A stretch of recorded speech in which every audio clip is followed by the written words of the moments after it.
উন্মুক্ত বিশ্ববিদ্যালয়ের ২০২৪ সালের জুলাই-আগস্ট ছাত্র জনতার অভ্যুত্থান বিরোধী ও দুর্নীতিগ্রস্তদের অপসারণ সহ উন্মুক্ত বিশ্ববিদ্যালয়ের নিয়ম স্বেচ্ছাচারিতা, নিয়োগ ও বদলি বাণিজ্যকারীদের অপসারণের দাবিতে মানববন্ধন করেছে দুর্নীতি প্রতিরোধ ঐক্য পরিষদ। রবিবার ১৭ আগস্ট দুপুরে গাজীপুরের গাছা মেট্রো থানাধীন বোর্ডবাজারের সন্নিকটে বাংলাদেশ উন্মুক্ত বিশ্ববিদ্যালয়ের সামনে এ মানববন্ধন অনুষ্ঠিত হয়। অনুষ্ঠিত মানববন্ধনে দুর্নীতি প্রতিরোধ ঐক্য পরিষদের নেতাকর্মীরা বক্তব্য রাখেন।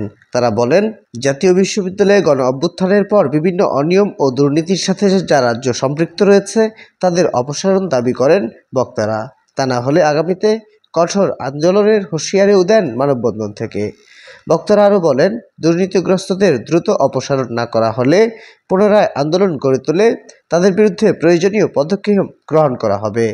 এছাড়া বেশ কিছু দাবিও তুলে ধরেন মানববন্ধন থেকে। এ সময় বক্তব্য দেন এবি পার্টির যুগ্ম সাধারণ সম্পাদক আলতাফ হোসেন, সদস্য সচিব মাসুদ জমাদ্দার রানা, দুর্যোগ ব্যবস্থাপনার সহ সম্পাদক সুলতানা রাজিয়া, ত্রাণ ও পুনর্বাসন সম্পাদক গাছা থানা এবি পার্টি নেতা সোহেল মিয়া প্রমুখ। এ সময় উপস্থিত ছিলেন গণ অধিকার পরিষদ গাজীপুর জেলা নেতা রবিন হোসেন, ছাত্র অধিকার পরিষদ নেতা ফরিদুজ্জামান সহ দুর্নীতি প্রতিরোধ ঐক্য পরিষদের নেতাকর্মীরা। আমাদের রুখে দিতে হবে, নয়তো দুর্নীতি পরিচালিত পরিষদের যাদেরকে এখনো বহাল তবিয়তে রাখা হয়েছে ক্ষমতায়। গত ২৪ সালের জুলাই আগস্টে আমরা যে অকাতরে বিভিন্ন ছাত্র সমাজ বা গার্জিয়ান, স্কুল শ্রমিক সবাই যে আন্দোলনের মাধ্যমে আমরা ২৪ সালে একটা যুদ্ধ এই দেশকে আমরা পুনরুদ্ধার করব এবং কল্যাণমুখী দেশ গড়ে তুলব, এইভাবে আমরা কথা দিয়েছি, কিন্তু তারপরেও আমরা সেটা করতে পারছি না।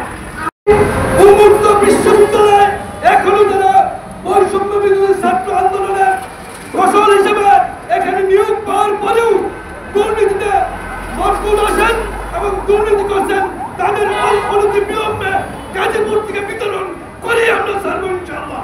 প্রতিরোধ ঐক্য পরিষদের ব্যানারে আয়োজিত আজকের এই মানববন্ধন মূলত বিগত ফ্যাসিবাদ সরকারের যে সমস্ত কর্মকর্তা কর্মচারীরা আমাদের পিছনে যে বিশ্ববিদ্যালয়, বাংলাদেশ উন্মুক্ত বিশ্ববিদ্যালয়, আজও তারা তাদের নিজ আসনে নিজ পদে বহাল আছেন, আমরা তাদের দ্রুত বহিষ্কার এবং আইনের আওতায় তাদেরকে নিয়ে আসার এই আহ্বান জানানোর জন্য এবং এই দাবিকে জনগণের কাছে উপস্থাপন করার জন্য আজকের এই মানববন্ধনের আয়োজন।